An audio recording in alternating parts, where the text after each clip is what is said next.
I know I've said it before, but I mean it.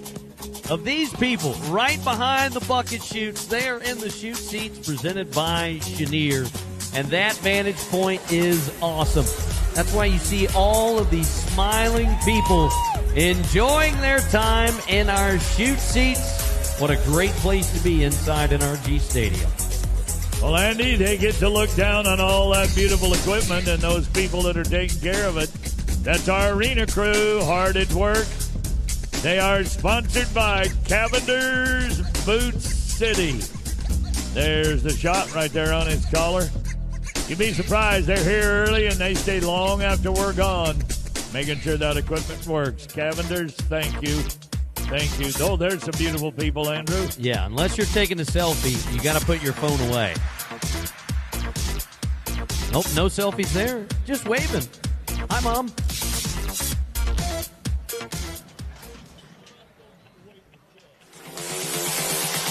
You got 2 chances left tonight and tomorrow night.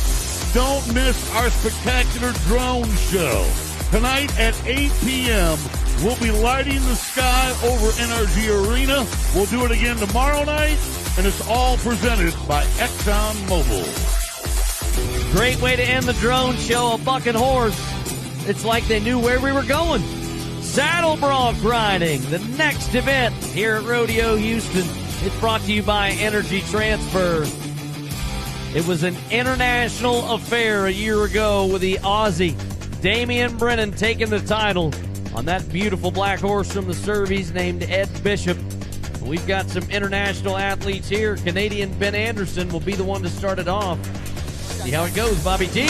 Here's Benjamin and a horse called Crockett. Oh, the Calgary Stampede under a Canadian superstar.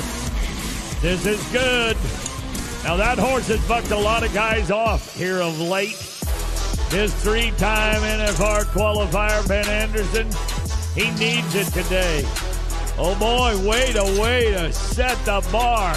85 and a half. Yeah, yesterday the wild card was won by Weston Patterson with an 84. So Ben has set the bar, and everybody else is going to have to live up to it. Let's go to the number 1 ranked saddle bronc rider in the world, Cade Bruno. Can he beat that score? Yeah. He won the finals in Fort Worth with a 92-point ride. This is a horse from Generations called Tequila Sunrise. Bruno, 3-time NFR qualifier, 24 years young. Horse leaning a little bit to the right. Remember the markout rule. You got to have the heels of your boots in contact with the animal above the break of the shoulders when the front feet of the horse hit the ground on that first jump out of the chute. So trust me, the judges are staring for that. Cade is quite aware of that. And Cade's telling me he's balled up or he's locked up. I think the horse is going. Go ahead, pull on my mane. Doesn't hurt me a bit. I ain't moving. All right, Bruno, do it.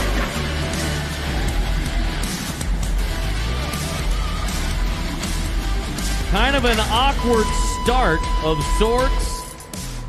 Horse kind of double clutch coming out of the chute, but from there, a solid ride.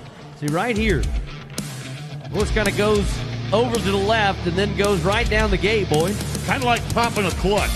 I know there's a lot of y'all that never drove a vehicle with a clutch, but trust me, that's what you do. Exactly what that horse did is if you ever pop the clutch. 72 for Cade.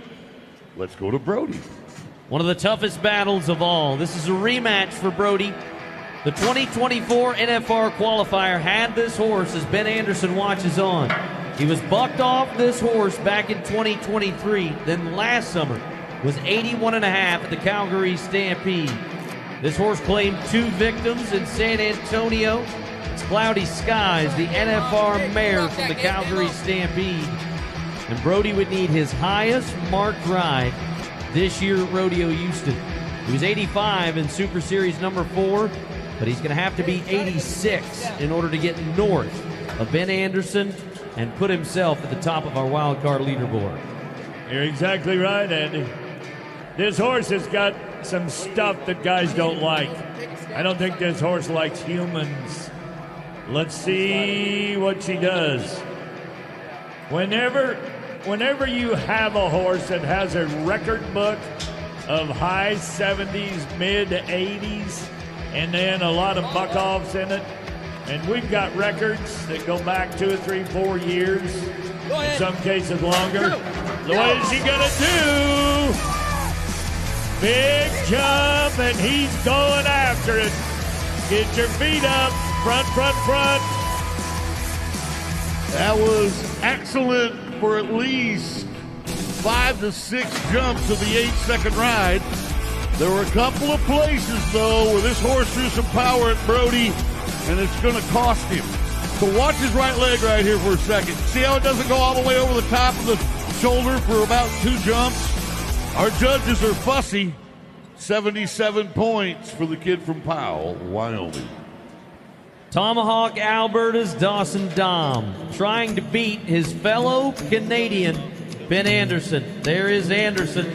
He's smiling for the moment at 85.5. But Dawson will mount up on Rose Valley. This horse bucked off world champion Spencer Wright in San Antonio. Weston Patterson, who qualified last night from the wild card, was 84 on this horse this year at Rodeo Houston. Dawson was 85 back in Super Series 2. So we need something special. Rose Valley ducking and diving. Oh, this is going to be close, gentlemen. You watch the replay, and at the end of the first jump, this horse has got a wiggle. You watch the swell to his saddle go to moving. You do not have a chance. You've got to get by it and then go on. And the farther she went, the farther he got to spurring. That's all about an 80. Ben Anderson, you've got one to sweat, Benny. Happy-go-lucky Ben Anderson. Yeah, he rode so well today. Regan Smith, you got to be 86, buddy. The good news is you have a horse you can do it on. Wyatt Casper had this horse in Las Vegas back in December, scored 87.5 points. Pete Carr's NFR horse called Stockyard Spade. 26-year-old Regan Smith. Mark, spur. There you go. Lift on that rein. What a jam-up bucking horse. Pretty to look at, too. So the question becomes, this one jump where Riggin misses a spur stroke, how much will they penalize him? Just enough to keep him out. 82.5 is 3.5 points shy. So Riggin is eliminated, and Anderson will advance. Well, there he is, chewing his gum. Rosy red cheeks, tips his hat to the fans. Ben, you deserve this. There is where you start the power reach with your feet. Oh, did she want a buck? She did. Bruno, the number 1 man in the world is not going to be here on Sunday. That's unbelievable. But he'll ride another day. With a little help, there's a wave to the